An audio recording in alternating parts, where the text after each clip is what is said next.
بسم الله الرحمن الرحيم كافها يا عين صاد ذكر رحمة ربك عبده زكريا إذ نادى ربه نداء خفيا قال رب إني وأنا العظم مني واشتعل الرأس شيبا ولم أكن بدعائك رب شقيا وإني كبت الموالي من ورائي وكانت امرأتي آكرا فهب لي من لدنك وليا يرثني ويرث من آل يعقوب واجعله ربي رضيا يا زكريا إنا نبشرك بغلام اسمه يحيى لم نجعل له من قبل سميا قال رب أنى يكون لي غلام وكانت امرأتي آكرا وقد بلغت من الكبر عتيا قال رب أنى يكون لي غلام وكانت امرأتي آكرا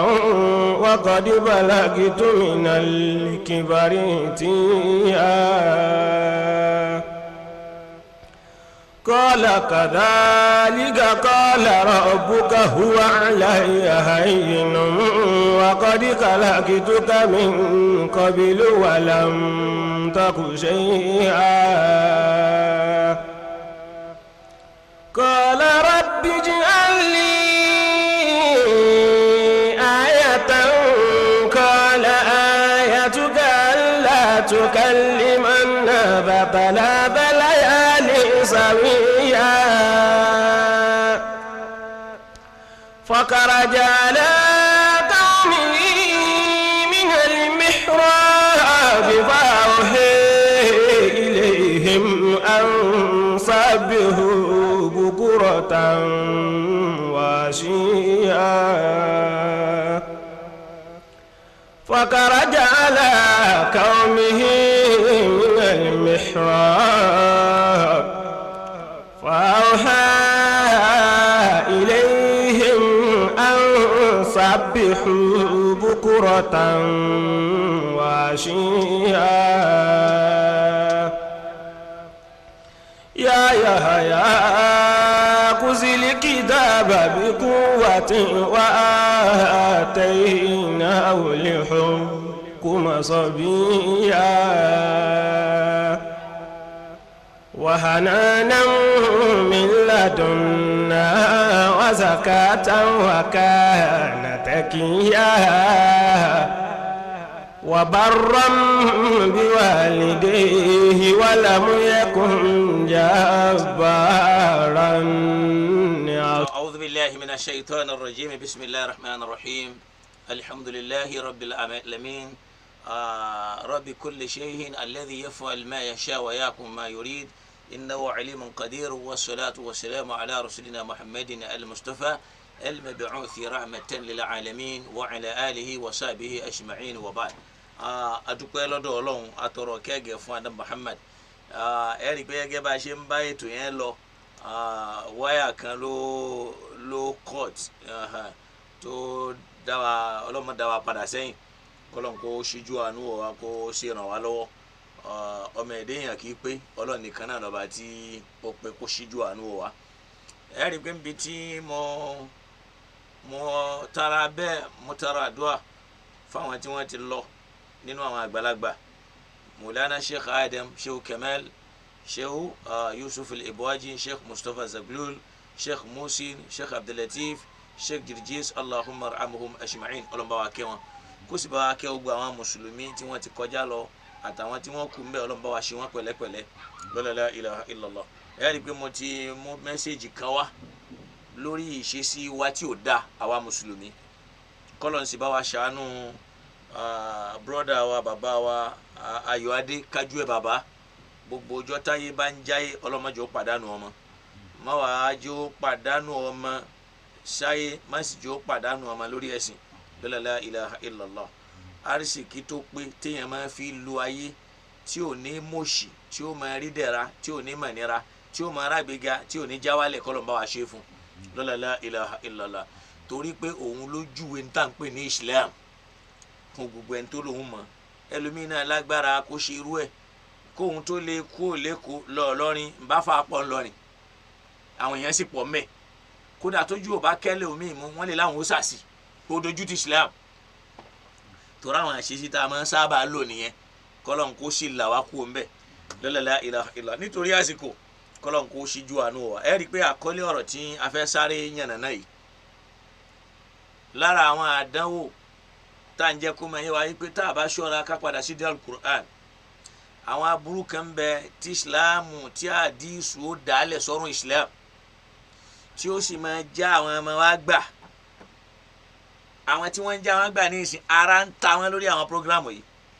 lórí YouTube kó lọ́wọ́ ẹni tí kì í ṣe mùsùlùmí bí ó ṣe wá àtáàkì mi lórí pé mò ń sọ̀rọ̀ Al-Qur'anu àtàdí kí ló kàn án tó fi wá wọ̀ láṣọ tó bẹ́ẹ̀ torí pé ní tóun fẹ́ lò láti fi bà Ìsìláàmù jẹ́ láti tú àṣírí rẹ̀ ń sùkọ́lọ̀ kó ṣíjú àánú wa àkọlé ọ̀rọ̀ tí a fẹ́ sọ ni pé aliyadkhulul janna aliyadkhulul janna man yadkhulun nar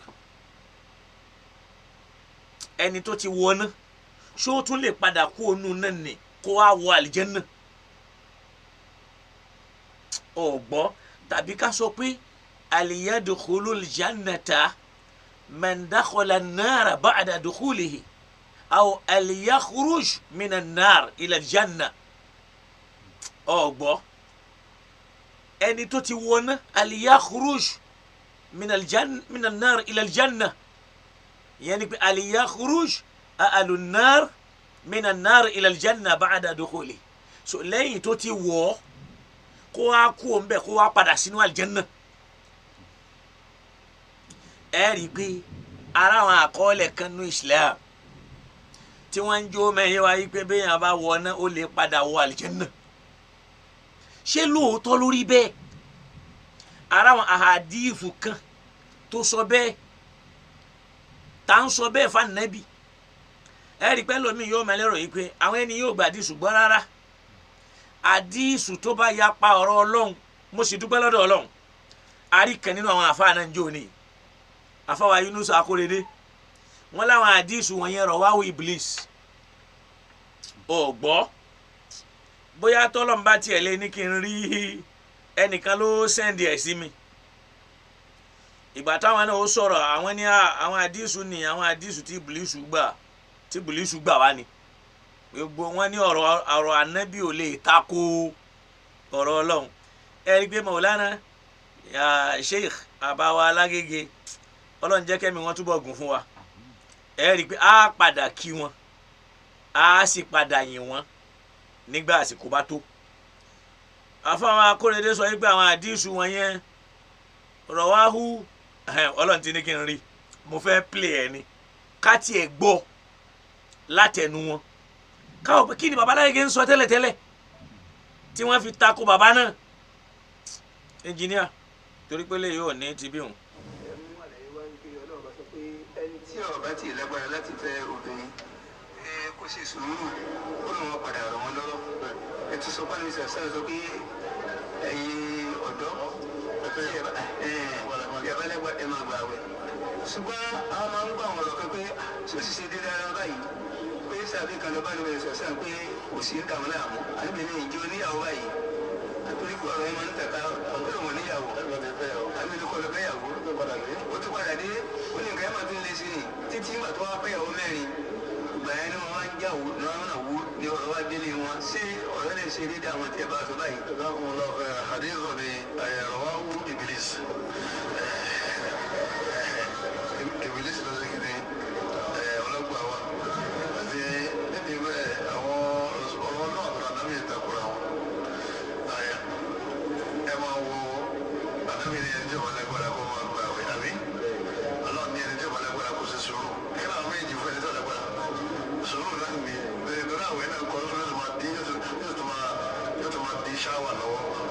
ọ̀rọ̀ yẹn àwọn ọgbọ́n náà ti pẹ́ ààrẹ náà tó ní ọdún kan náà bẹ́ẹ̀ ni wọ́n pẹ́ bí obìnrin bá ti ṣe ní ṣẹ́ṣẹ́ kan ní tọ́wọ́ ti ṣe nǹkan oṣù lé ọgbọ́n ọ̀sẹ̀ lẹ́kìnní tẹ́bi lọ́kọ̀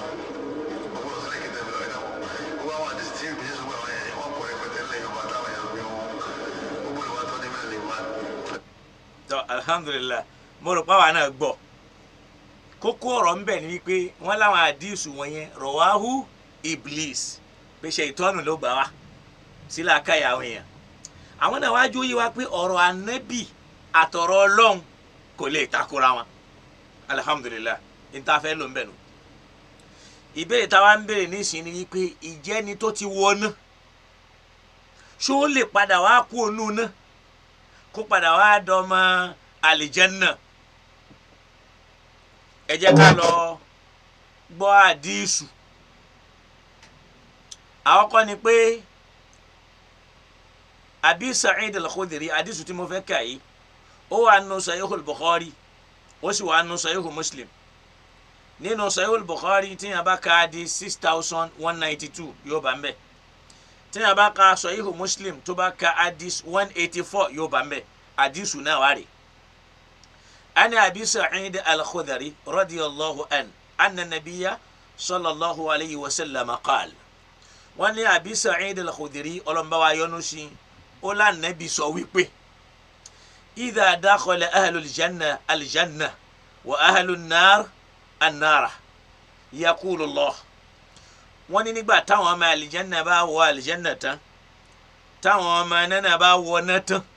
يقول الله الله هو سويبه من كان في قلبه مثقال حبة من خردل من إيمان فاخرجوه Ọlọ́run á ní gbogbo ẹnikẹ́ni tí ó mọ bí oró tí ń bá ń bẹ nínú ọkàn rẹ̀ nínú gbàgbọ́ fakhrijuhu ẹ lọ mú jáde wá fayakhrujun ni wọ́n bá jáde kọ́dìm tó híṣù wàhádù humaman àwọn tá à ń sọ yìí iná ó ti jó wọn débi pé wọn ó ti jóná tó jásí pé ẹ̀ẹ̀mẹ̀rí ẹ̀fun náà wọn ó ti dúdú látara bí iná ti jó wọn fayulqawna fi na'ril hayat wọn wàá jù wọn sínú odò kan tí wọ́n ń pe odò náà ní odò ìṣẹ̀mí wọn láwọn tá à ń sọ yìí fayambutuna kama tambutu lhibbatu min hamili zayl ntí ó wàá ṣẹlẹ̀ sí wọn ni pé làwọn náà wàá bẹ̀rẹ̀ sí ni máa gbéra láti máa wù jáde wọ́n máa gbéra láti máa wù jáde pé hábà ní ìṣẹ̀wọ̀n kẹsìrìlì háàyè ni wọ́n wàá máa gbéra bí ìgbà tó já sí pé àwọn àdọ̀tí tó kúrò nínú àgbàrá lára àwọn ẹfun ara wọn ni ìyẹn ni pé yóò yọ sọ́tọ̀ táwọn náà wà tí wọ́n wà yẹn pé wọ́n wà á dìde wọ́n là Nábì wa sọ wípé alam taraw anna atambutu sufaraha multawiyya àwa mọ̀ bóyá Ànábì ń bẹ ni tànàbí fi tọ́lá Ànábì ṣé ẹ̀rí ni pé àwọn táwọn wí tambutu sufaraha multawiyya so n ta fẹ́ lò ń bẹ̀ tí mi ò fi ní lọ jìnnà jù ní wípé ìyẹn ni pé ara wọn ó dìde padà yóò wá dàbí àwọn ẹrẹ̀ tó kúrò nínú òjò látara títètè dìde tára wọn wù padà. Àdísù yìí ń bẹ bẹ́ẹ̀ nínú Sahihul Bukhari. Tá a bá ka an-Nihayatu fi Gharibil Hadith àbá tí wọ́n ṣe ṣẹ́rí wà àdísù yìí náà ń bẹ. Tá a bá ka ẹ rí i pé mi ò ní ìdá tí ṣẹ̀ṣẹ̀ máa sọ péjì. Tá a bá ka ṣẹ́rí wò Muslim lin-Nawawi àbá ṣẹ́rí wà àdísù yìí ń bẹ. Kódà عن جابر بن عبد الله عن رسول الله صلى الله عليه وسلم قال أن الجهنميين pé àwọn tí wọ́n wà nípa àwọn tí wọ́n wà nínú Jahannama pé annahum yakhrujuna minan nar pé wọ́n jáde kúrò nínú náà ba'da an yakunu fiha lẹ́yìn tí wọ́n ti wọnú fayakhrujuna ka'annahum idanu samasim òun náà sọ pé àwọn yìí wọ́n jáde ńbẹ̀ tọ́ba wa jáde yadkhuluna naran min anaril janna wọ́n wá wọnú odò kan nínú àwọn odò aljanna fayaktasiluna fi wọ́n wá lọ wẹ̀wẹ̀ ńbẹ̀ tọ́ba wẹ̀ tán fayakhrujuna ka'annahumul kharatis wọ́n wá jáde bí ìgbà téèyàn mú tákàdá bí tí mọ́ funfun ni funfun yẹn ni pé wọ́n ti mọ́ sori pé àdìsù yẹn náà ṣe kí ni àdìsù yẹn ó di méjì àdìsù mi eléyìí tí mo mú wáyé náà ó wà nù Bukhari náà ó sì wà nù Sahih Muslim Jabir ibn Abdullah radiyallahu anhu náà tún mú mi wá nínú ẹgbàá wa mi tó jẹ́ ti Imam Bukhari nínú hadith 6190 àwọn ní yakhruju minan nari bish-shafa'a wọ́n máa jáde nínú iná pẹ̀lú ṣìpẹ̀ ka'anna umu sa'arir wọ́n wá dàbí sa'arir Jabiru wa ni kultu wa ma sa'arir mo wá béèrè gbà èwo ni sa'arir wọ́n ṣàfẹ́ ló ń bẹ̀ ni pé mi ò fẹ́ qala al-Hafiz sọ fún wa pé as-sa'arir fa qala Ibn al-Arabi iya kitha'u sigar so mi ò fẹ́ máa ṣẹ̀ṣẹ̀ lọ bẹ̀ yẹn yẹn ni pé al-wasfu bil bayadi wa daqqa àdìsù yẹn gan náà mo fẹ́ lò àdìsù kanu tún wá gbọ́ àdìsù eléyìí an Abi Sa'id al-Khudri an Rasulillah qal ó sọ yìí pé látọ̀dọ̀ Ànábì ó ní fa yaqulu Allahu azza wa jalla wọ́n lọ́lọ́wọ́n ọba tọ́lá rẹ̀ ga jùlọ máa sọ yìí pé shafa'atil malaika wa shafa'at an-nabiyyun wa shafa'a al-mu'minun wa lam yabqa illa arhamur rahimin wọ́n lọ́lọ́wọ́n máa sọ pé àwọn màláìka wọ́n ti wọ́n náà ti ṣìpẹ̀ wọn wọ́n ti bá wọn bẹ̀ ṣìpẹ̀ wọn wa shafa'a an-nabiyyun àwọn ànábì Ọlọ́run wọ́n ti ṣìpẹ̀ àwọn tí wọ́n wà nínú náà wa shafa'a al-mu'minun kódà àwọn mùmínì gan àwọn olùgbàgbọ́ àwọn náà ti ṣìpẹ̀ walam yabqa illa arhamar rahimin kò wá kú ẹnìkan yàtọ̀ sí Ọlọ́run abadá pé ní arhamar rahimin òun ló láàánú ju gbogbo ẹni tí wọ́n rò pa láàánú lọ. wọ́n ní fayaqbidu qabdatan minan nar lọ́lọ́run ó bá bu ẹ̀ṣẹ́ kan báyìí nínú náà Jahannama fayakhruju minha qawman máa gbá o lam ya'malu khayran qattun wọ́n láwọn èèyàn kan ni wọ́n bá jáde àwọn tá à ń sọ yìí lam ya'malu khayran qattun wọ́n gbé rere kan ṣe nínú ayé àwọn náà wọ́n fẹ́ lọ wà àlìjánnà máa gbọ́ àdìsù tó lálàáfíà wọ́n ní Ọlọ́run ọba ní yaqbidu qabdatan minan nar yóò bu ẹ̀ṣẹ́ kan báyìí ní bíbù nínú báyìí fayakhruju minha qawman làwọn èèyàn kan bá jáde mbẹ lam ya'malu khayran qattun àwọn tá à ń sọ yìí wọ́n gbáyé ṣe rere kan rí láyé wa qad aadu humaman kódà wọ́n ti jóná tí wọ́n ti dúdú wọ́n gbé rere ṣe láyé wọ́n ní fayulikihim fi naharin fi afwahil janna yuqalu lahu na'rul hayat wọ́n wá dà wọ́n sínú odò kan níbi ẹnu àwọn àlìjánná yẹn wọ́n ń pe odò ní na'rul hayat odò ṣẹ̀mí wọ́n máa gbọ́ fayakhrujuna kama takhrujul hibbatu min hamili zayl wọ́n wá jáde níbẹ̀ gẹ́gẹ́ bí ẹrẹ̀ tí máa jáde lójú àgbàrá tómi bá lọ lọ́tọ̀ tí mò ń sọ lẹ́ẹ̀kan qal wọn là nàbí wa ni fayakhrujuna kalluhlu wọn wà máa jáde bí àlúùlù bí diamond fi riqabihim al-khawatim rí àwọn stampu kan níbi àwọn èjìká wọn báyìí ya'rifuhum ahlul janna àwọn ọmọ àlìjánná ó dá wọn mọ̀ pé a'ulahi utaqahullahi alladhina adkhalahumullahu al-janna bighayri amalin amilu pé àwọn eléyìí tẹ́ ń sọ yìí làwọn tọ́lọ́wọ́n bá túkú onú náà tó wáá fi wọ́n sínú àlìjánná láì níṣẹ́ rere kan tí wọ́n ṣe wala khayrin qaddamu wọn ní rere kan tán ṣe rí láyé summa yaqulu lẹ́yìn náà ni yóò wá máa sọ pé ọlọ́wọ́n máa ní udkhulul janna ó yẹ máa wọnú àlìjánná lọ.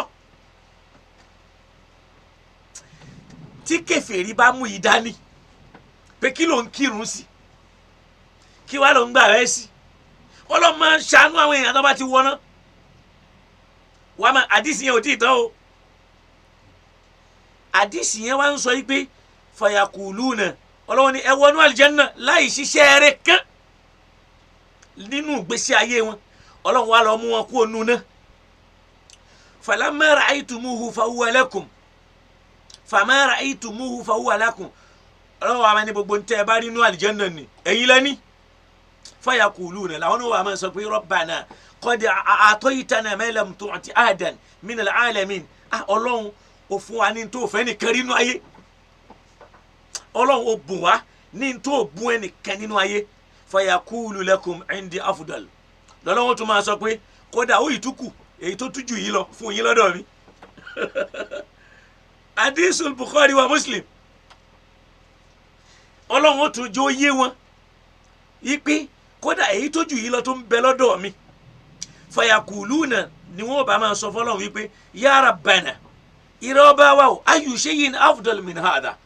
kí ló tún lọ́lá jù yìí lọ jù yìí tó ṣe fún wa yìí fayakulu lọ́lọ́run ó máa sọ pé ridaya ìyọ́nú mi ni fala asqatu alaykum ba'dahu abada tí n bá ti fún yín mi ò tún ní bínú sí yín mọ́ lẹ́yìn rẹ̀ mọ́ àdìsù yìí ń bẹ nu Sahih Bukhari ó wà nu Sahih Muslim èjì ní àjẹ́ kí n sọ nọ́mbà àbí kó lọ́ọ́ wá tẹ́lẹ̀ mi àdìsù yóò takò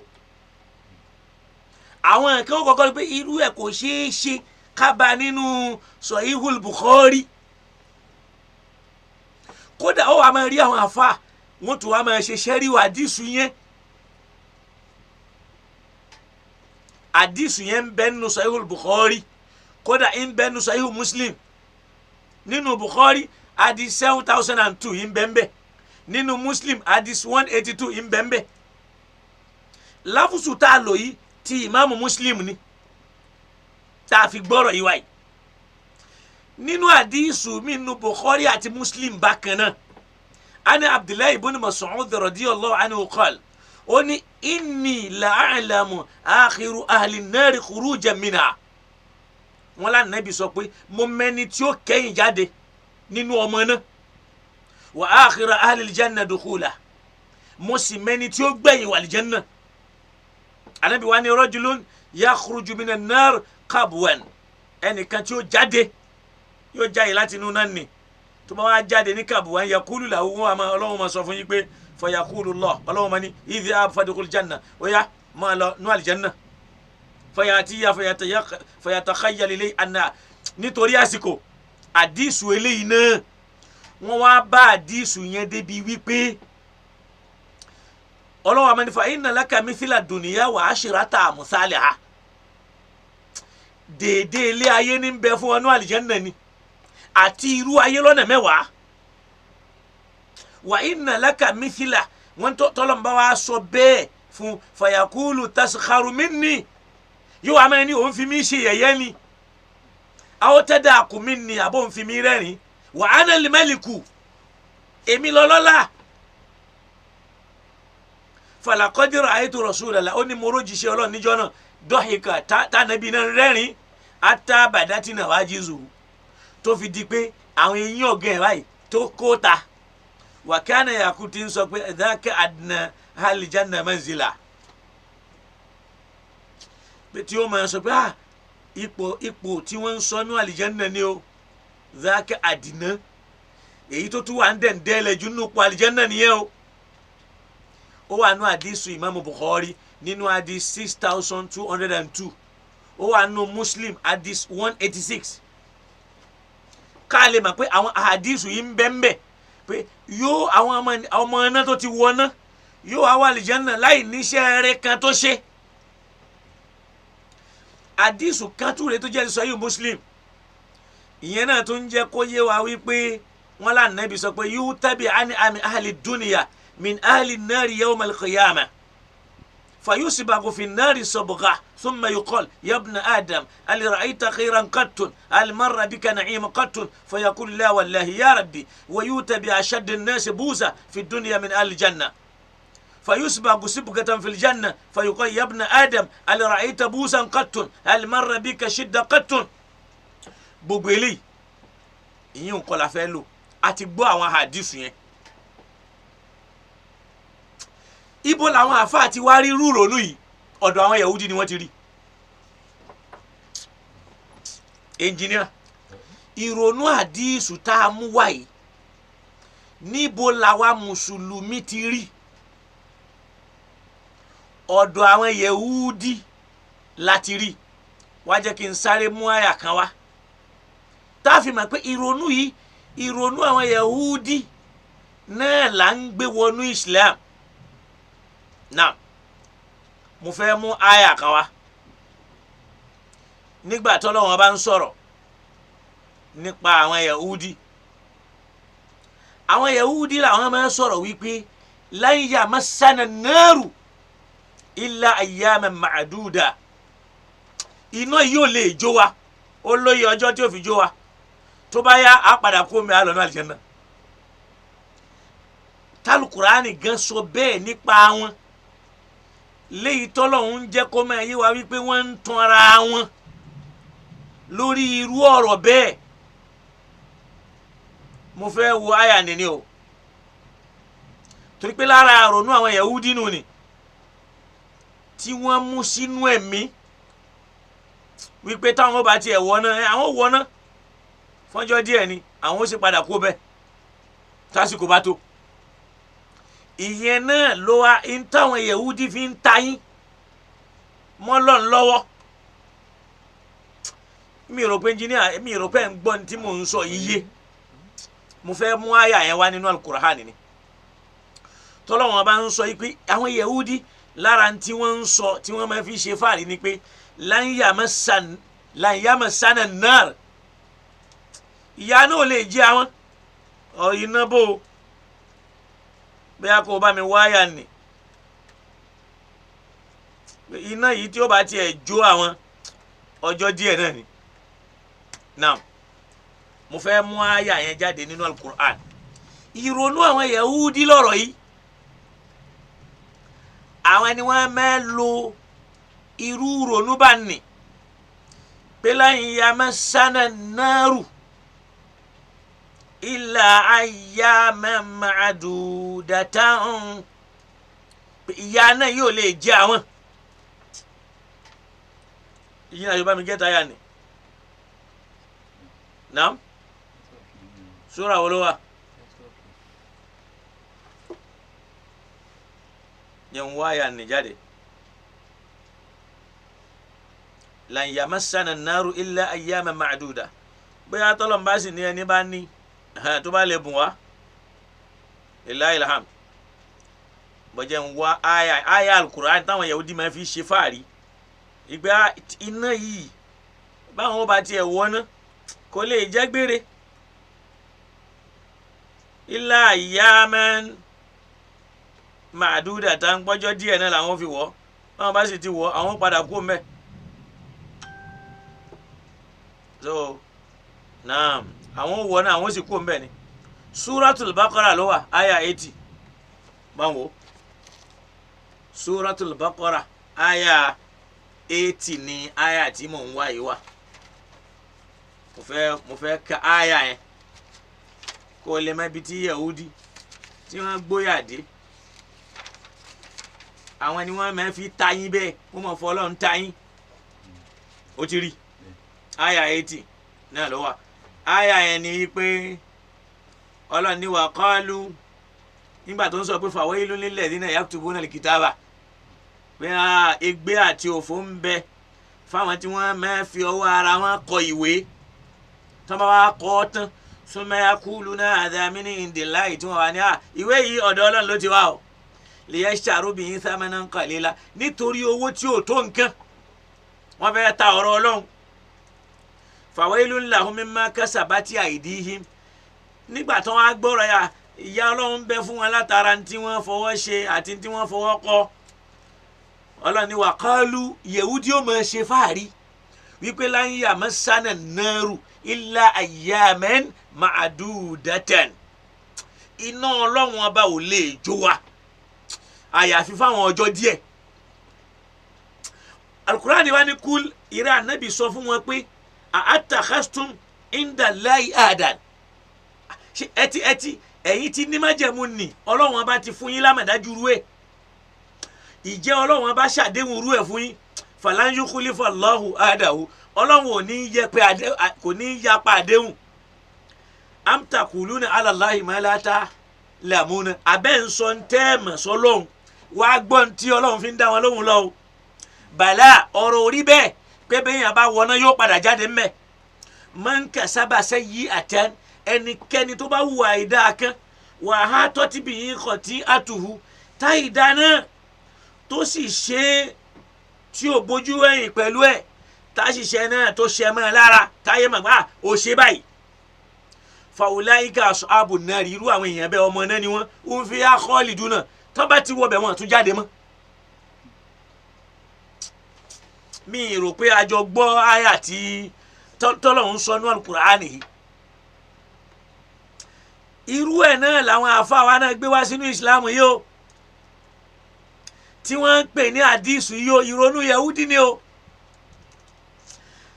tàbá wa ń sọ̀rọ̀ ẹlòmíì ó ní wọ́n fẹ́ yẹpẹrẹ islam wọ́n ń downgrade àdìs wàláàlì kò rí bẹ́ẹ̀ Ọlọ́run lọ́rọ̀ ò rí bí wọ́n ti wí nì Ọlọ́run pè wọ́n nírọ́ Ọlọ́run wá ń jẹ́ ọmọ ẹ̀yẹ wọn wípé man kasaba sayyi'atan béèyàn bá gbáyé tó ṣe aburú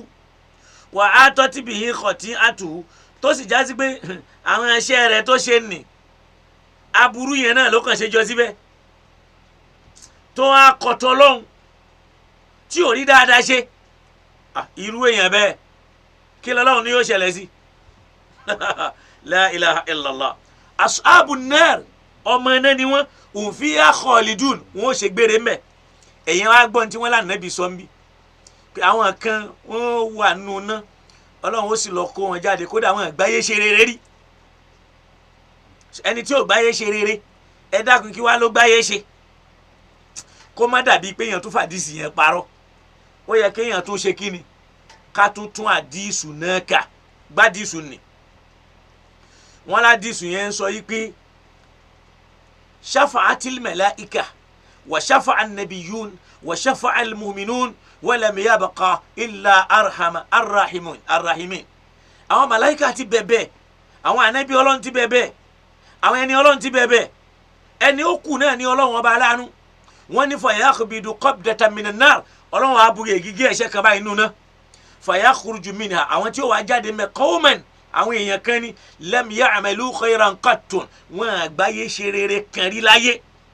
wa qad adu humaman kódà wọ́n ti jó tí wọ́n ti dúdú fa yulqihim fi narin fi afwa'il janna wọ́n wá dà wọ́n sínú odò kan níbi àwọn ẹnu ọ̀nà aljanna wọ́n pè ní na'arul ayat fa yakhrujuna kama takhrujul habba min amili sayr fa yakhrujuna kalul ẹ̀ ọmọ yẹn ròyìn wọn gbọ́n tí yahudi ń sọ pé láǹtà mẹ́sàn-án náà iná Ọlọ́run ò lè jó wa tábà tí ẹ wọ́ bẹ̀ illa ayyaman ma'duda fọ́jọ́ díẹ̀ ni tọ́lọ́run wá ní ìrẹ́ ànẹ́bí bá mi bí wọ́n léèrè alitakhastum indallahi ahadan ṣé Ọlọ́run ti lérí bẹ́ẹ̀ fún yín ni torí pé Ọlọ́run kì í máa yẹ pé àdéhùn rẹ̀ abẹ́ ń sọ ń tẹ́ mọ̀mọ́ lọ́hùn Ọlọ́run wá ní ìrẹ́ ànẹ́bí bá mi fún wọn lésì pé bàlá ọ̀rọ̀ orí bí wọ́n ti wí ni o man kasaba sayyi'atan béèyàn bá gbáyé ṣàìdá tó sì jásí pé àátọ̀ tí bí yìí kọ̀ tí a tù táwọn àṣìṣe rẹ̀ nì tí ń bẹ lọ́rùn ẹ̀ tí ò túbá kúrò lórí ẹ̀ faulaika ashabun nar ọmọ iná ni wọ́n o hum fiha khalidun wọ́n ní jáde ń bẹ̀ mọ́ ibẹ̀ ni wọ́n wà gbére. ẹ dákun ẹ wọ alukur'ani yìí ẹ wọ̀rọ̀ ànábì yìí àwọn afọ́túnmọ̀ dìfẹ́ǹdì àdìsù yìí níbi tí mo dé yìí jẹ́ kí n sáré mú àdìsù kan wá tóun bá alukur'ani yìí lọ tó bá alukur'ani lọ táwọn àdìsù àwọn máa gbọ́ o tá a lè sọ pé ó fẹ́ bá àdìsù lọ náà ànábì ní àdìsù yìí náà ń bẹ nínú Bukhari o astaghfirullah tádìsì yìí takò tọ̀hún ni òun takò pé ṣòro ẹnìkan tí ó wọná tí ó tún wà àlìjánnà kò sí láyé mọ́ tó bá ti wọná nù. Bukhari gba àdìsù wá nínú sọ̀híhù wọn pẹ̀lú sanadi àbí ankatada wọn wá ní haddathana Anas ibn Malik anna nabiyya sallallahu alayhi wa sallam wa ma'adha radifuhu wọn lá nàbí njọ kan ma'asu ní ẹni tó wà lẹ́yìn ẹ̀ alaral wọ́n jọ wà lórí ìrìn òun ló wá mú gbálẹ́gbẹ́ ànábì wá ní yá ma'azu ìrẹ́ ma'asu wá dáhùn pé labbaika ya rasulallah wa sa'adaik mò ń jẹ́wọ́ ọlọ́run ìrẹ́ òjíṣẹ́ ọlọ́run mò ń jẹ́ ọ ànábì wá ń sọ wípé yá ma'azu ìrẹ́ ma'az qal ìwà ní labbaika ya rasulallah wa sa'adaik ó ń dá ànábì lóhùn ànábì tún ní yá ma'azu ó ní labbaika ya rasulallah wa sa'adaik ó sọ bẹ́ẹ̀ lẹ́ẹ̀mẹ́ta wọn lá ànábì wá ní ma min ahadin yashhadu an la ilaha illallah wa anna muhammadan rasulullah sidqan min qalbihi illa arramahu Allahu ta'ala ala an-nar wọn lá ànábì ní kò sí ẹni náà láyé yìí tí ó jẹ́rìí tí ó sì gbà pé kò sẹ́nìkan tó yẹ kéèyàn máa sìn yàtọ̀ sọ́lọ́run tó sì gbà yí pé òjíṣẹ́ ọlọ́run ànábì ní sídìkọ̀n lódodo min qalbihi nínú ọkàn rẹ̀ illa arramahu Allahu ta'ala ala an-nar àfi kọ́lọ́run sọ iná déèwọ̀ fún láti jó. àmádìsí tọ̀hún sọ pé àwọn mùmínì kan wọ́n wọná tán bá wọná tán wọ́n ṣẹ̀ṣẹ̀ lọ wọ àlìjánnà. Ma'asu wa ń sọ yọ̀nà ya rasulallah afala ukhbiru bihi an-nas fayastabshiru ǹjẹ́ mo lè lọ fún àwọn èèyàn nírò kí ni wọ́n lè máa dùn. ànábì ní qal idhan yattakilu tó o bá lọ fún wọn nírò àwọn dára dé wọn ní fẹ́ ṣe nǹkan mọ́ ló fi já sí pé Ma'azu ò sọ fẹ́ nìkan torí pé ńgbà tí Islam bẹ̀rẹ̀ kú la ilaha illallah tó fúlẹ̀ ni sọ la ilaha illallah kó wà àlìjánnà ni. lẹ́yìn tí ànábì jáde láyé ni Ma'azu tó sọ kò sọ lójú ayé ànábì àdìsù kan nìyẹn ó wà nù Sahih Bukhari àdìsù mi òun wà nù sanad akhar sanadu mi ni haddathana Mu'tamir qal sami'tu abi yaqul ó ní mo gbọ́ lẹ́nu bàbá mi tó sọ yìí pé sami'tu Anasan mo gbọ́ lẹ́nu Anas qala dhakara li anna nabiyya tó sọ fún mi pa nàbí sọ yìí pé qala li Ma'adh ibn Jabal pa nàbí sọ fún Ma'adh ọmọ Jabal pé man laqiya Allaha ẹnikẹ́ni tó bá pàdé Ọlọ́run níjọ́ bá kú la yushrik bihi shay'an tí ó pa nǹkan mi pọ̀ mọ́ dakhala al-janna yóò wà al-janna. qala ala abshiru an-nas ànábì ṣé mo lè fáwọn èèyàn nírò ó ní la inni akhafu an yattakilu torí pé mò ń páyà kan máa lọ dára dé tí ó lóun ò ní ṣe nǹkan mi mọ́. ṣọ̀pọ̀ àdìsù èyí ní ìsìn ó ń jẹ́ kó máa yé wa pé gbogbo ẹni tó bá nígbàgbọ́ nù la ilaha illallah nínú ọkàn ló ti tọ́ àti lódodo iná Ọlọ́run déèwọ̀ fún láti jó. àmọ́ àwọn tí ó wọ náà yẹn wọ́n nígbàgbọ́ nù la ilaha illallah o àdìsù méjì kọlura wọn àwọn afọwọ́sì máa tún wọ́n máa sọpọ́tì èyí fáwọn àdìsù yẹn wọ́n ṣe kí ni wọ́n kọlura wọn. àyà tá a mú wá nù Al-Qur'ani yìí kódà kéèyàn má mú àyà mi wá mọ́ rárá. àyà tá a mú àyà 80 nínú Suratul Baqara yìí kódà kéèyàn má mú mi wá mọ́ kámbélé tẹ́ pé màá mú yìí tó tún pọ̀ wá aya 80 ọlọ́run sọ wípé àwọn yahudi ni wọ́n máa ń sọ lọ́rọ̀ pé láńtàmà sánà náàrù ìlà àyàmẹ́ màdúdàtàn a lè wọnú náà lọ́hùn ká má jáde mẹ́ tá a bá wọ bẹ̀ á padà jáde ọjọ́ díẹ̀ náà ni ó nà wá ọlọ́run ní kúlì rà nẹ́bí sọ fún wọn pé àtàkàsítọ́mọ́ yín dà láì àdán ẹ ti gba àdéhùn èyí ní lọ́dọ̀ ọlọ́run falan yukhlifa Allahu ahdahu ọlọ́run kì í máa ṣàdéhùn kó yapa rẹ̀ am taquluna ala Allahi ma la ta'lamun abẹ́ ń sọ tẹ́ mọ̀ ń pa ọlọ́run ànábì wa ní ọlọ́run ní fún wọn lésì pé bàlá ọ̀rọ̀ orí bẹ́ẹ̀ ti wí wọn o man kasaba sayyi'atan béèyàn bá ṣàìdá wa hatat bihi khati'atuhu tí àwọn àṣìṣe nì tí ó sì kú olórí ẹ̀ tí ń bẹ lọ́rùn ẹ̀ fa ulaika ashabun nar irú wọn wọ́n wọ̀ náà o òun fi yá khalidun wọn sì ní jáde ń bẹ̀ mọ́ o ẹnjìníà wo àyà yìí wo àdìsù ànábì yìí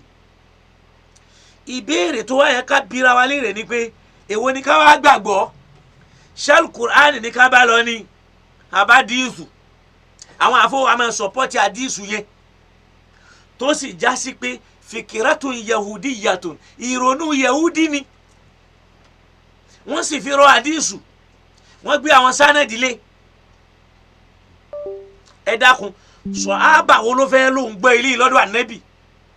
lẹ́ni tọ́lọ́wọ́n bá sọ̀rọ̀ pé kúl bẹ̀lẹ́ ọ̀rọ̀ orí bẹ́ẹ̀ man kasaba khati'atan wàhátọ́tì bihi khati'atuhu fa ulaika ashabun nari hum fiha khalidun bóyá ọlọ́run ò mẹ́ntì ń sọ fún ànábì mọ́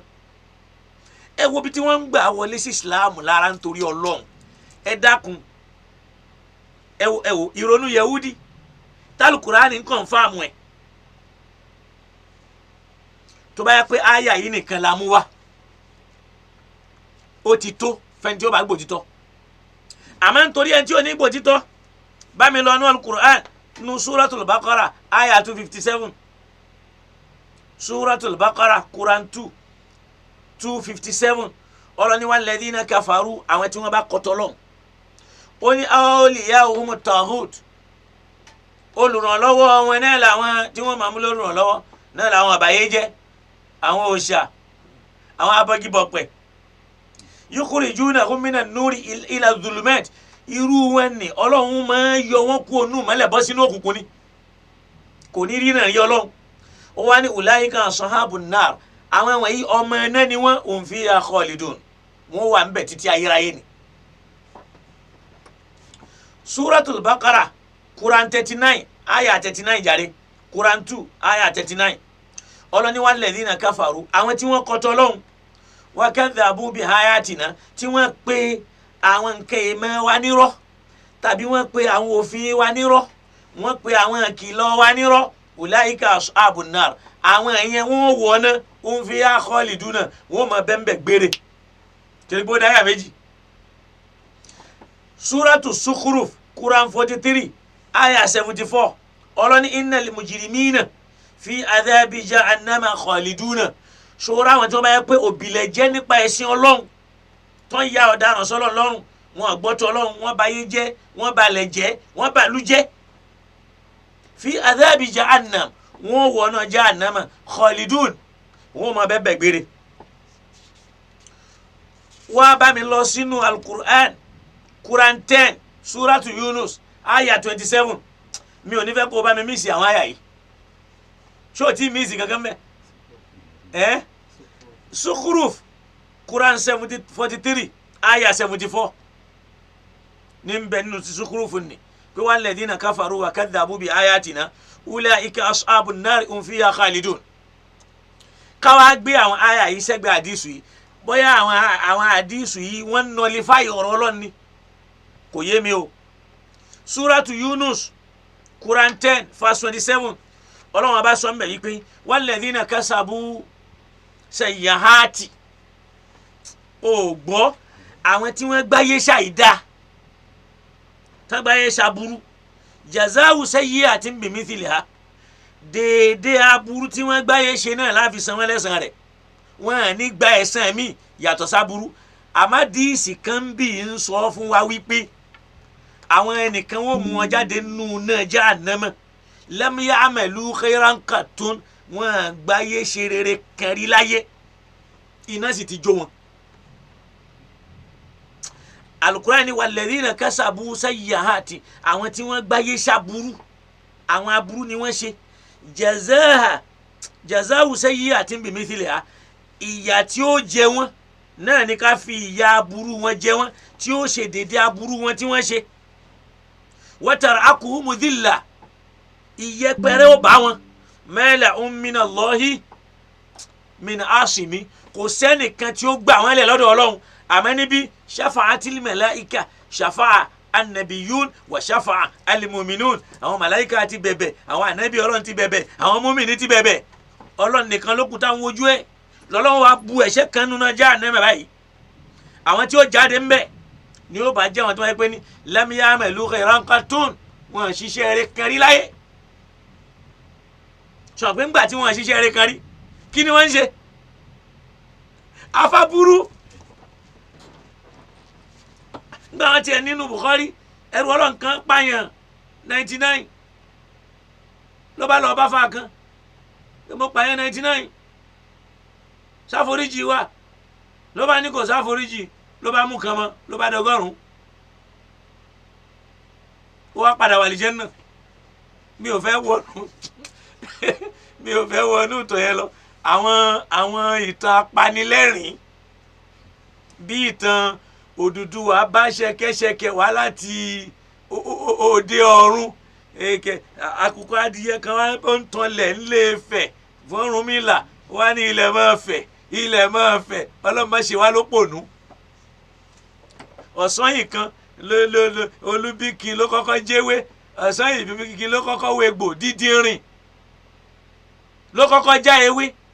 Olúbíkin yẹn ṣáájú Ádámù dáyé àfi tó bá já sí pé Ádámù lẹ́ ń sọ torí pé àṣìṣe táwọn pípò yìí ṣe ni pé àwọn ànábì Ọlọ́run tí wọ́n ti lọ ó kọ tí Yorùbá lè fi sọ̀rọ̀ wọn ló fi ń sọ àwa làwa ń sọ di ọ̀rọ̀ òòṣà so tẹ́ bá lólúbíkin ló kọ́kọ́ já ewé èyí tá Ádámù já tó fi bòdì ńgọ́ ibi ayé lajú dé yìí kẹ́nìkan máa tan rẹ̀ Olúbíkin ló kọ́kọ́ jẹ́wé ọ̀sán ìbíkin ló kọ́kọ́ wégbò ṣé Ádámù ni àbí ta ni ó ti mọ̀ pé wọn ní wò lálàáfíà generation tí mo kàn máa wò yẹn ẹnìkan wọn ni ẹ̀sìn àjòjì ni wọ́n ń ṣe àwọn òyìnbó táwọn ń ṣe ti yín yẹn ń kọ́ wọ́n tún máa bú wa pé ṣé dandan ni ká máa fi Lárúbáwá ka Fátíà òyìnbó ò ṣe fò òyìnbó dáfá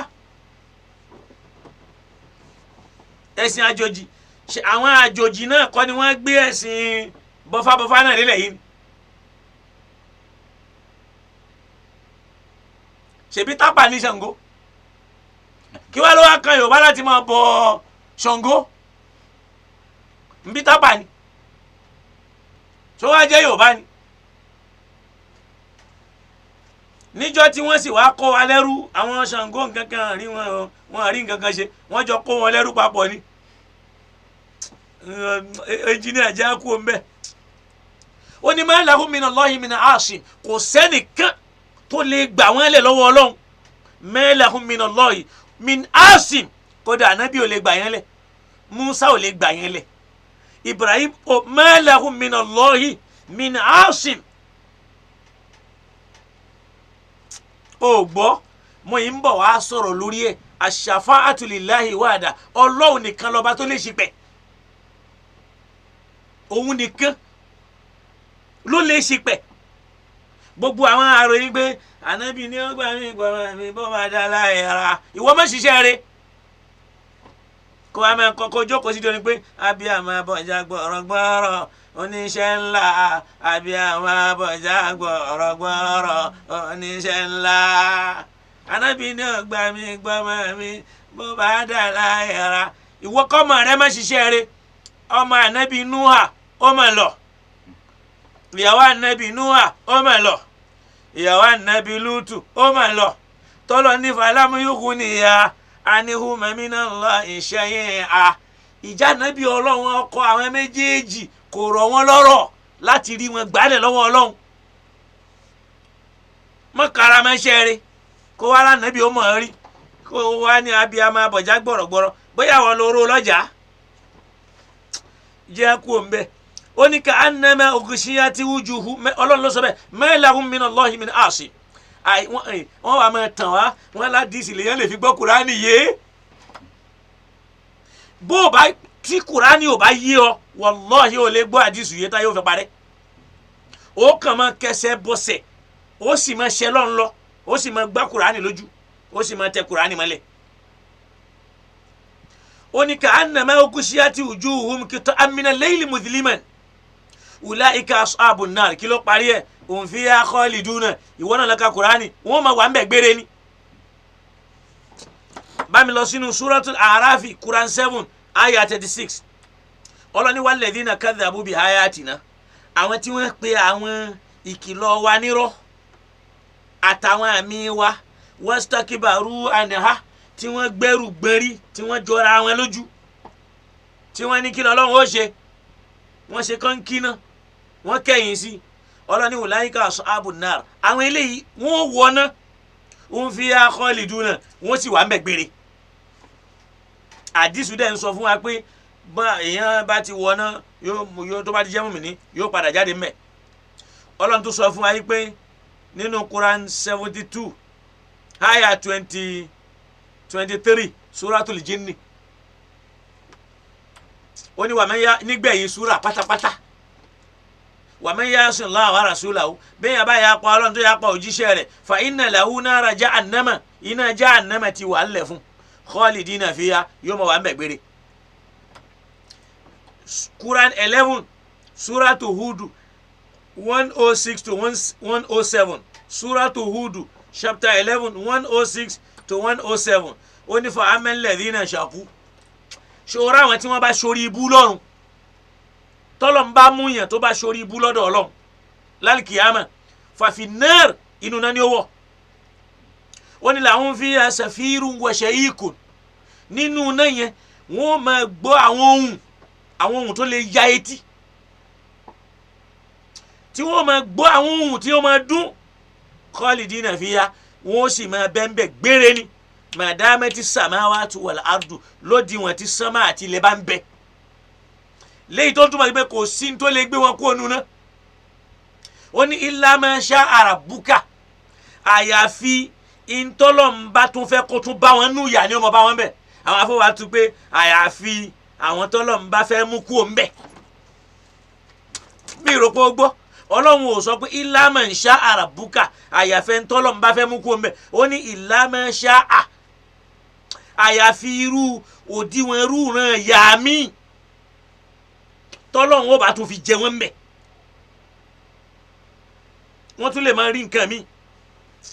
ó ní inna rabbaka fa'alu lima yuridu torí pọ́ bàárẹ̀ a máa ṣe ń tóhun sotiri suratu Hud ni nínú suratul Baqara aya 167 ó ní kadhalika yurihimullahu amalahum asaratin alayhim ó ní bọ́lá wọn bó yóò fi iṣẹ́ wọn hàn wọ́n amalahum iṣẹ́ wọn asaratin alayhim tí ó máa jẹ́ àbámọ̀ fún wọn tí wọ́n pòfo wa ma hum bi kharijina minan nari wọn sì ní lè jáde nínú náà tó bá ti wọ̀ bẹ̀. tún bá mi lọ sínú suratul Maida Quran 5 ayah 37 ọlọ́ni yuriduna àwọn ọmọ náà wọ́n máa fẹ́ an yakhruju minan nari àwọn náà wọ́n máa rọ̀ bí káwọn jáde nínú náà wọ́n máa sa gbogbo pa ọlọ́ni wa ma hum bi kharijina minha wọn ní lè jáde ńbẹ̀ wa lahum adhabun mukimun torí pé ìyà agbére ní bẹ́ńbẹ́ ìyà tí ò sí dáwọ́ dúró. nínú àwọn àyà tó tún fi hàn wá wípé béèyàn bá wọná kò lè jáde Quran 4 àyà 169 suratul Nisa'i òun ní innal ladhina kafaru àwọn tí wọ́n kọtọ Ọlọ́run wa zalamu wọ́n tún wá ṣàbòsí lam yakunillahu liyaghfira lahum kò sí tó lè mú Ọlọ́run tí ó fi foríjì wọn wala liyahdiyahum tariqa Ọlọ́run ò sì ní fi wọ́n mọ̀nà illa tariqa jahannama àfi iná ọ̀nà inú náà jahannama nìkan khalidina fiha abadan wọ́n máa bẹ́ńbẹ̀ gbére láyé wa kana dhalika ala Allahi yasira torí pé n tó rọrùn fọlọ́ ni ṣó ń gé bẹ́ẹ̀ ni ó ń gé ó mú bẹ́ẹ̀ náà bá mi lọ sínú suratul Ahsabi Quran 33 ayah 65 ó ní inna Allaha la'ana al-kafirina wa a'adda lahum sa'ira khalidina fiha abada la yajiduna waliyan wala nasira ó ní inna Allaha Ọlọ́run bá wa èyí tó dẹ́yìn pé la'ana al-kafirina yóò bínú sáwọn tí wọ́n kọ̀ tiẹ̀ yóò sì gégùn lé wọn ó ti gégùn lé wọn wa a'adda lahum sa'ira ó sì ti pèsè náà sa'ira ẹlẹ́dẹ̀ wọn khalidina fiha abada wọ́n sì máa bẹ́ńbẹ́ gbére ni la yajiduna waliyan wala nasira wọn ní rólùgbàlà kan wọn sì ní rólùrànlọ́wọ́ kan tó bá lọ ka Majmu' Fatawa tí wọ́n pè ní Majmu' Fatawa wa maqalatu Sheikh Ibn Baz Majmu' Fatawa wa maqalatu Sheikh Ibn Baz tó bá lọ ka volume 4 wọn kí n kàn fún ẹni volume 4 bàbá ń sọ ń bẹ̀ wọ́n ní dhalika jazau a'da'illahi annar wọ́n ní ìjìyà tí ń bẹ fáwọn ọ̀tá Ọlọ́run náà ni kí wọ́n wọná lahum fiha darul khuldi ibẹ̀ ni tí wọ́n bá ti wọ bẹ̀ ibẹ̀ náà ni ilé wọn gbére jaza'an bima kanu yaj'adun tí ó máa jẹ́ ẹ̀san lórí pé wọ́n takò Ọlọ́run ó gbọ́ má bínú àyà Kùránì ni mo fẹ́ kóòtì ọ̀rọ̀ bàbá mo sì kóòtì ẹ̀ ní ìsìn tí wọn náà padà rí mo fẹ́ kóòtì ọ̀rọ̀ wọn ọ̀rọ̀ yẹn tó ọ̀rọ̀ tí wọ́n sọ tó sọ̀pọ́ọ̀tì ọ̀rọ̀ tí mò ń sọ yìí àmọ́ tí mo mú wáyé àyà Kùránì ní Suratu Fussilat ló wà Quran 28 verse 41 nìyẹn wà pé wa dhalika jazau a'da'illah annar iná ní èrè ẹ̀ṣẹ̀ àwọn tí wọ́n mọ́lọ́n lọ́ta lahum fiha darul khuldi ibẹ̀ náà nílé gbére wà fún wọn jaza'an bima kanu yaj'adun yóò máa jẹ́ ìjẹyà lórí pé wọ́n takò Ọlọ́run Suratu Zukhruf àti kàyẹ́lẹ̀ kan ànídàtí mọ́ Suratu Nahl aya 16 padà wá kó ti ọ̀rọ̀ bàbá aya 16 Quran 16 verse 29 Ọlọ́run ó ní fadkhulu abwaba jahannama àwọn tí ó jọ ọmọ náà ẹ máa wọnú náà jahannama lọ khalidina fiha tẹ́ bá sì ti wọ bẹ̀ ẹ̀ tún jáde mọ́ gbére ni falabisa mathwal mutakabbirin ibẹ̀ ló sì burú jù níbùgbé fáwọn tí wọ́n máa ń ṣe kọ́ńkínná pẹ̀lú Ọlọ́run pé kò sírú àwọn bámi lọ nú Suratu Ibrahim Quran 14 aya 28 ó ní jahannama yaslawnaha wa bisal qarar iná jahannama yẹn tí wọ́n bá ti wọ bẹ̀ ibẹ̀ náà ló burú jù ní permanent place bisal qarar permanent place ni wọ́n á tún bá mi lọ sínú Suratu Sajida Quran 32 aya 20 ọlọ́ni wa amal ladhina fasaku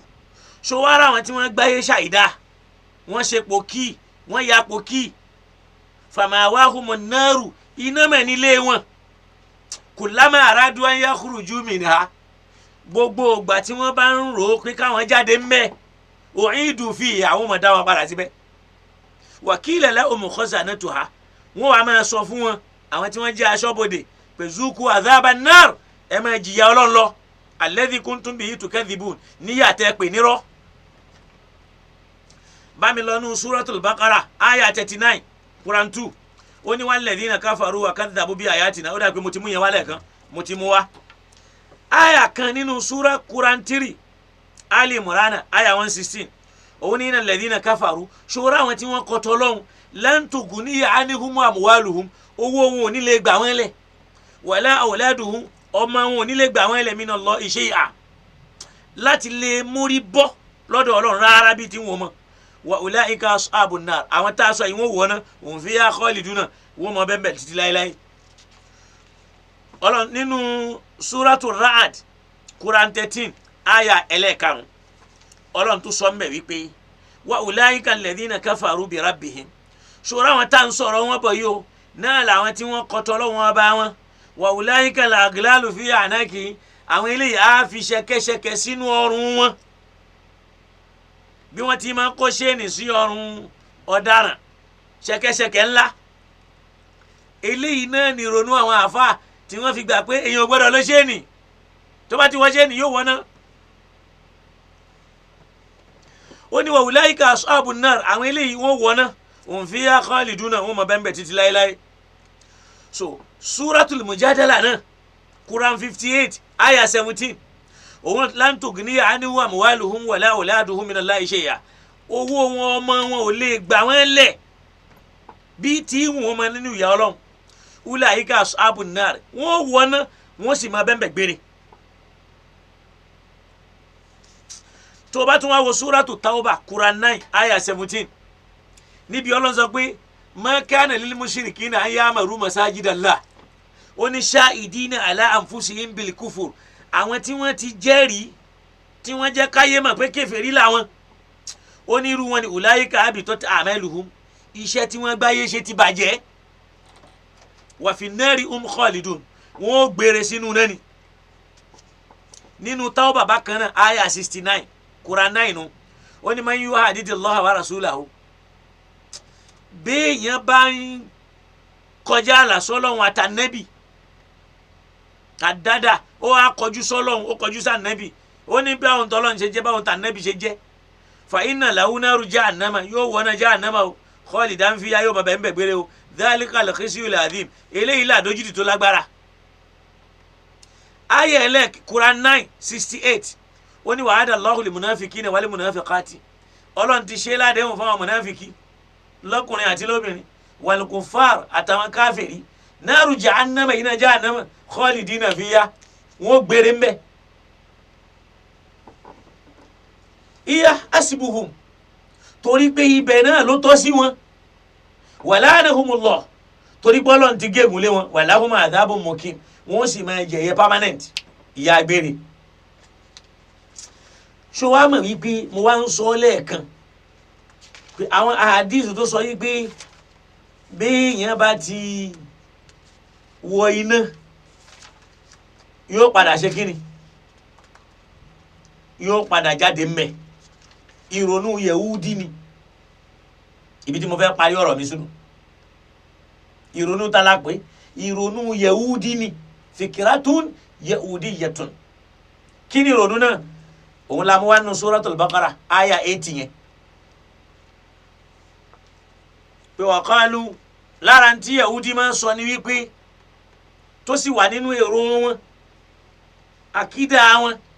pé lan tamassana naru pé àwa yìí ìyà náà ò lè jẹ wá illa ayyaman ma'dudatan àfi kó jẹ́ fáwọn àsìkò díẹ̀ tá a bá jí ìyà náà yẹn tán á padà lọ ní àlìjánnà. Ọlọ́run tó wá ní kúlì ìrà ànábì bá mi bí wọ́n léèrè àtàkàstúmù indallahi àdá ànábì kan yẹn náà ni o tí wọ́n lọ sọ àwọn àdìsù yẹn o ṣe ẹ̀yin ti rámà dájú látọ̀dọ̀ Ọlọ́run tọ́lọ́run ṣerú àdéhùn bẹ́ẹ̀ pẹ̀lú yín torí pé falan yukhlifa Allahu àdá o torí pé Ọlọ́run kì í máa ń ṣàdéhùn kó yẹ o am taquluna ala Allahi ma la ta'lamun abẹ́ ń sọ tẹ́ẹ̀mà sọlọ́run Ọlọ́run wá ní bàálà bá ń sọ fún wọn pé ọ̀rọ̀ ò rí bẹ́ẹ̀ irọ́ ni wọ́n ń pa pé béèyàn bá wọ náà yóò padà lọ wà àlìjánnà man kasaba sayyi'atan béèyàn bá ti ṣe àìdá ó ṣayé lò ó ṣayé gbé wa atati bihi khati'atuhu táwọn àṣìṣe rẹ̀ sì ń bẹ bẹ́ẹ̀ tó túbá kó ronú pìwàdà eléyìí kì í ṣe pé bóyá ó ṣẹbọ kò ṣẹbọ o. Ọlọ́ni fa ulaika ashabun nar irú ẹni bá rí bẹ́ẹ̀ ọmọ náà ni ń fi yá khalidun ibẹ̀ ni ó máa wà títí gbére. Olúwa Ọlọ́run jẹ́ kí Islam yé wa jù báyìí lọ torí pé n tó kó bá wa náà ni wípé àwọn àfáà ti parí iṣẹ́ ìrònú àwọn àfáà kí làwọn àfáà sọ kí làwọn àfáà ṣàrà ọ̀rọ̀ yẹn èé ṣe ọ̀rọ̀ Ànábì Muhammad o torí pé ànábì náà lọ́lọ́run ọba ń bá wí wípé bàlá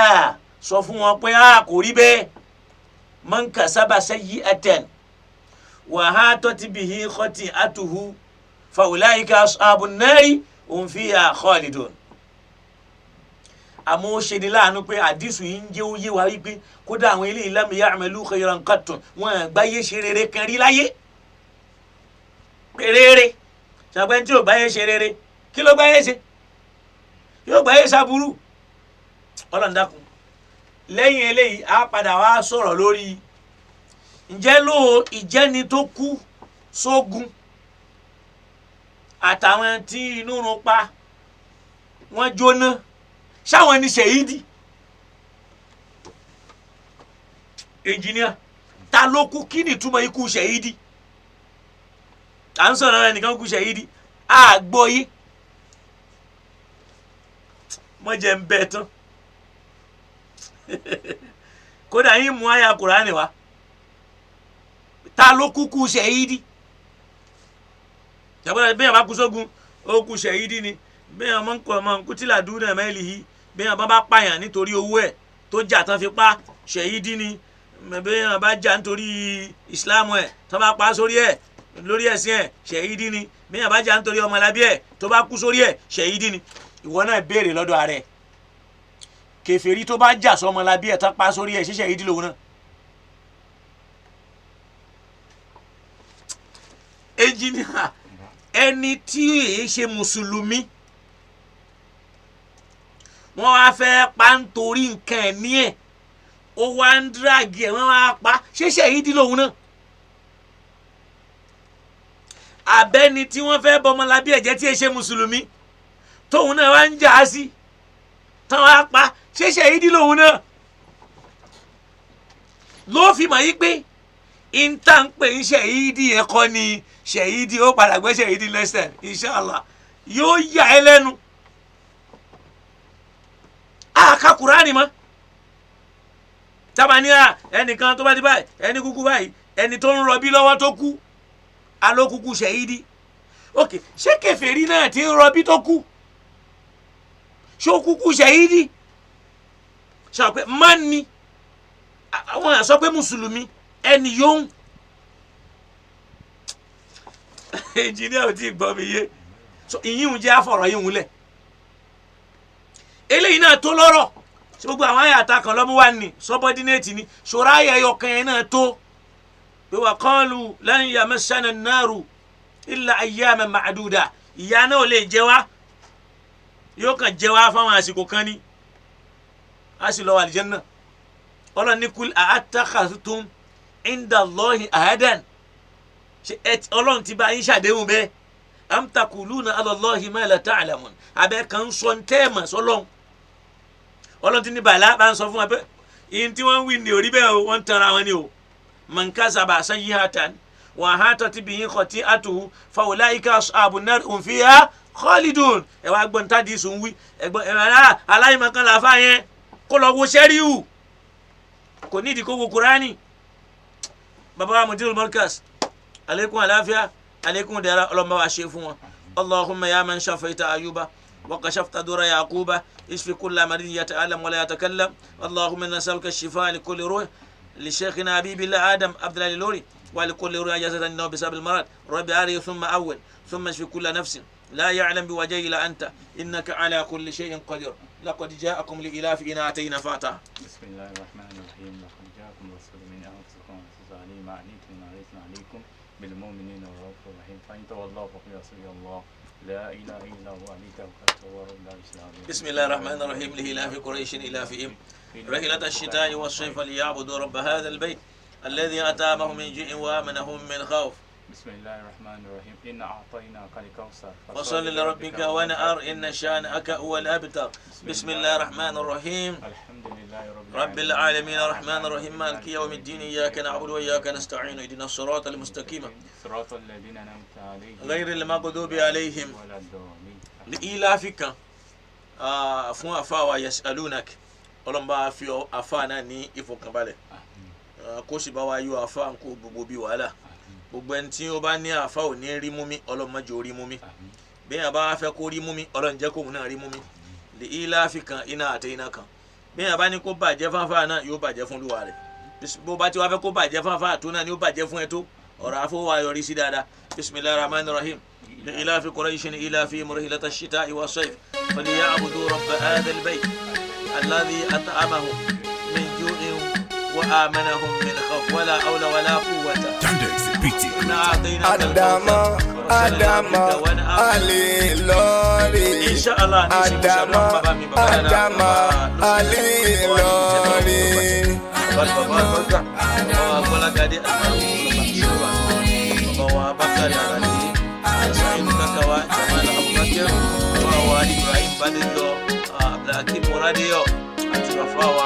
لبيك إدريس إديامي ولما جوبا جفو وجوبا جفو وجوه بكنا فوا لبيك إدريس الجامع الجامع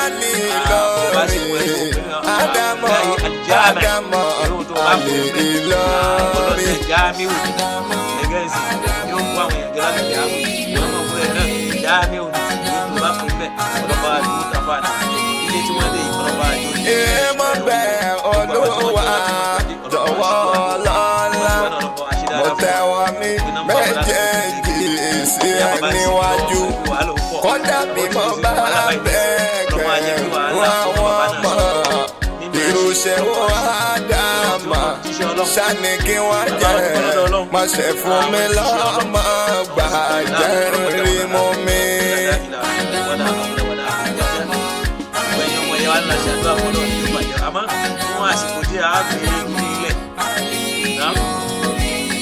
Ohun tó wẹ́ lẹ́nu ẹ̀ ló lè fẹnu sọ ìwọ̀fà lẹ́nu ní Yorùbá máa ń wí bọ́wú ẹ̀ ó pé tọ́gì ṣàlọ́fẹ́ bí ọmọ bí Ádámà lọ́wọ́ mi bí ọmọ tó máa kókó sí lámú mi ga ní.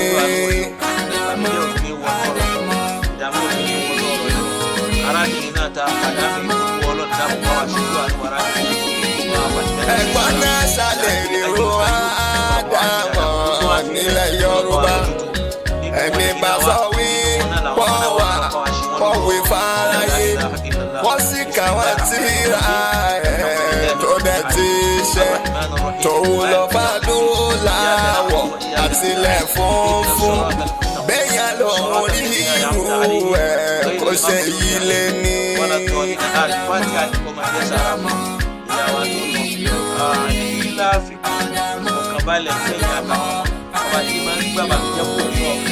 Lọ́gọ́rùn-ún ọdún sẹ́yìn kẹ́wù sọ̀rọ̀ kẹ́ oníye ọdún tá ń lò nílẹ̀ kẹ́wù.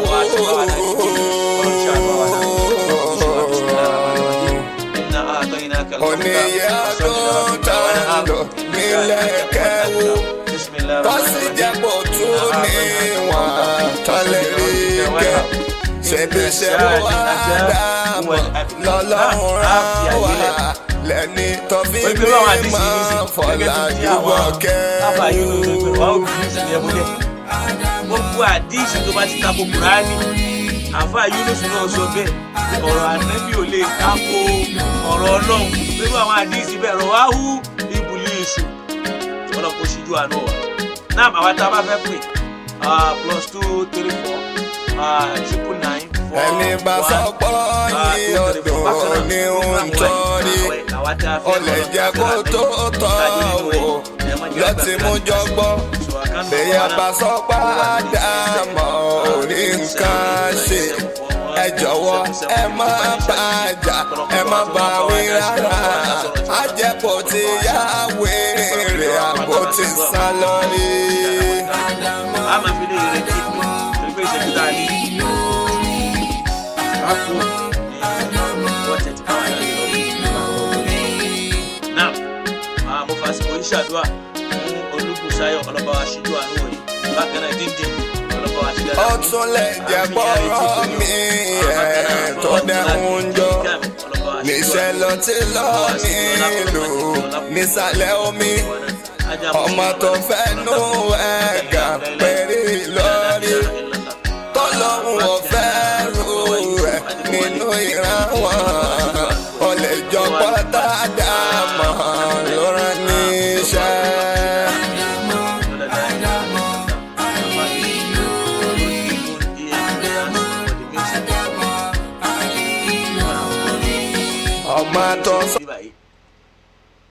àbí báwo mi ò mọ táwọn ń sọ naam àwọn náà we don't even hear prayers but the music so play orin bí mi wàá mọ bí tí naam ok báwo ló ṣe ń play nsàlẹ̀ ok ẹ ti lọ ń play ẹ̀ ń gbà yẹn mistake yẹn wọ engineer ni ẹ má bínú bákan náà àfa wa ọ̀rọ̀ ajá ọlámiwùnmí bóyá obìnrin ni wọn bóyá ọkùnrin ni wọn ọlọ́dàkùn jẹ́ kọ́lá àwọn gbogbo wa kó síjú àánú wọ̀ wá lọ́la la ilaha illallah bákan náà àyìnà adésanya ọlọ́mọba wa ṣe dáadáa fún wọn náà bákan náà olúbùsáyọ̀ bá wa ṣe dáadáa fún yín adégbóyè afis afghan ọlọ́mọba dáadáa yín jẹ́ badmus tayyib ọlọ́mọba wa ṣíjú àánú wọ̀ yín adégbóyè afis afghan ọlọ́mọba mi ṣe dáadáa fún yín o prince aláwọ̀ abdulhakeem ọ̀rọ̀ yín ò ní dàrú o ọlọ́run ní báyìí nínú jẹ́ o yóò mọ̀ bá wa gbé yín ga o adégbóyèga adérẹ̀mí ọlọ́kùnrin kójú ọ̀rẹ́ ogun alẹ́kùn lọ́la la ilaha illallah ibi tọ́lọ̀ ní kí ọ̀nàwálé abduljalil ọlọ́mọdé ó burú fún yín ibi tọ́lọ̀ ní kí n rí ọkọ̀ ní tí ọlọ́ ní kí n rí dénú kọ́lọ́n kó ṣe dáadáa fún wa ẹnjìníà wa náà ọlọ́mọba wa ṣe dáadáa fún kó sì bá wa gbọ́rọ̀ tí wọ́n náà sẹ́sọ̀ lọ́la la ilaha illallah tí ó bá wá sí pé bóyá ká máa fi yíhun ká máa fi wá máa lọ so à ń retí bóyá ìbéèrè ni bóyá contribution ni Haji Yunus Ibrahim Abayomi ọlọ́mọba wa ṣíjú àánú òyìn o kó bá wa gbọ́rọ̀ yín sẹ́sọ̀ o lọ́la la ilaha illallah kọ́lọ́mọba wa ṣe dáadáa fẹ́yìn náà so engineer wa mọ̀ pé iṣẹ́ tèmi ó máa fẹ́ wọ engineer lọ́rùn díẹ̀ so ó rí i pé gbòógì ayé àtàtì ẹ̀ ti mú wà ní bó bá fẹ́ máa bá Kùránì jà mọ̀ fèmí lẹ̀ kọjú sálù Kùránì ẹjọ́ máa fà á ibi bá wà lè ṣe tafsiri ẹ̀ sí kò wá máa láwọn àfáàndálà káyé padà kó ń di alukur'an kó tẹ̀lé wọn lọ bọ́lọ̀ tí máa ń sábà sọ fún wa pé amílà omuṣura kẹ́hàó ṣé àwọn ẹni wọ̀nyí ṣe àti ẹ̀ láwọn àwọn abọ́lọ̀ nkẹgbẹ́ káwọn náà ń ṣòfin sínú ẹ̀sìn tọ́lọ́wọ̀n ò fún wọn níyànjú rẹ̀ ṣé kọ́lọ́n kó ṣíjú àánú wa ọlọ́run àárí pé but ọlọ́run bá ṣe dáadáa fún oníkálukú wa kó sì ràn wá lọ́wọ́ kó ṣe dáadáa fún wa kó gbàdúrà wa kó sì gbọ́rọ̀ wa sẹ́sọ̀ kó má jẹ́ kọ́rọ̀ wa dàrú la ilaha illallah. ọlọ́run èmi ẹrú ọlọ́run kan sọ nǹkan wọ́n sẹ́ndì nǹkan kan síbi pé good afternoon please I want you to correct this woman ọlọ́run kó ṣàánú so àwọn nǹkan kan wà tí mi kì í dá sí èmi fẹ́ kí èèyàn máa gbé nǹkan wá fún mi pé ṣe kí mo mú tọ́píìkì tọ́lọ́run fi rán mi mo dẹ̀ mú àyà Kùránì wá torí pé tí ẹni yẹn ń sọ ń sìn ó tiẹ̀ lè má ní bùkátà pẹ̀lú pé mi ò wo ohun tí wọ́n sọ pé mi ò rí so kọ́lọ́n kó ṣíjú àánú wa kó ṣe dáadáa fún wa mo bá dáadáa wá jẹ́ gbogbo àwọn tí wọ́n jẹ́ ní àdúrà Ọlọ́run bá wa gbàdúrà yín o kó sì bá wa gbọ́rọ̀ yín sẹ́sọ̀ o la ilaha illallah bàbá wa Awéṣu Miftahudeen Akanji Ọlọ́run níjẹ́ kọ́rọ̀ yín dàrú o la ilaha illallah kọ́kọ́rọ́ arísìkí ọlọ́mọgbà kú lọ́wọ́ yín mọ́gbà kú lọ́wọ́ tiwa náà o gbogbo àwọn èèyàn wa náà Ọlọ́run bá wa ṣe dáadáa fún wọn gbogbo àwọn kan bẹ́ẹ̀ pé wọ́n lè ṣe kán máa wò wá Ọlọ́run bá wa ṣíjú àánú wò wọ́n kó bá wa gbọ́rọ̀ wọn sẹ́sọ̀ gbogbo àwọn tí ó padà máa wò wálẹ̀ tí wọ́n tún máa bá wa ṣí ètò yìí Ọlọ́run bá wa ṣí òre fún wọn gbogbo àwọn silent watcher aṣàdúrà fẹ́yìn náà wọn ní comment wọn ní sọ̀rọ̀ inú wọn dùn inú wọn ò dùn sọ̀rọ̀ tá a sọ ó tẹ́ wọn lọ́rùn kò tẹ́ wọn lọ́rùn ẹ̀ ní mọ̀ àmọ́ Ọlọ́run bá wa ṣàánú àwọn náà kó bá gbọ́rọ̀ tí wọ́n náà sẹ́sọ̀ lọ́la la ilaha illallah gbogbo ẹni tí ń retí pé ó yẹ ká dákọ̀ ohun tá a dákọ̀ ẹ̀ Ọlọ́run bá wa gbàdúrà wọn ajá wa Ayétúndé Ọlọ́run bá wa gbàdúrà yín ajá Rẹ̀mílẹ́kún Bàṣírà bá mi gbàdúrà yín ajá Àrími Aramet Àbíkẹ́ bá mi gbàdúrà wọn ajá ẹja lónìbù Ọlọ́run bá mi gbàdúrà wọn kó gbàdúrà oníkálukú wa má jẹ́ kọ́rọ̀ wa dàrú má jẹ́ kọ́rọ̀ wo dojúrú má jẹ́ o tún fẹ́ dojúrú lọ́la la ilaha illallah Muhammad rasulullah wala awla wala quwwata má fi lè ṣàṣe máa fẹ́ni tí ń wí má fi ṣàṣe máa fáwọn náà tá ń gbọ́ lọ́la la ilaha illallah àfáwọn akẹ́lìmọ̀ Ọlọ́run bá mi ṣẹ̀dúrà ti dáadáa fún wọn àfáwọn àkóńtì pẹ́ láti gbúrò wọn agbára Allah quwwatillah àfáwọn Aziz Ọlọ́run bá wa ṣíjú àánú wò wọn àti àfáà kan láti lọrin bóyá Gọ̀zálì ni wọn máa ìkànnì àfáà Jamiu gbogbo wọn bẹ́ẹ̀ Ọlọ́run bá wa ṣíjú àánú wò wọn Ọlọ́run má dá wọn dára wọn má sì gbàgbé wọn o ومن تكو عن فعل جوته ولا أول ولا قوة إلا بالله بأك يا أول الأولين ويا آخر الآخرين يا ذا القوة المتين يا رحم المساكين ويا رحم الراحمين ولا أول ولا قوة إلا بالله العلي. سبحان ربك رب العزة عما يصفون وسلام على المرسلين والحمد لله رب العالمين. السلام عليكم ورحمة الله وبركاته.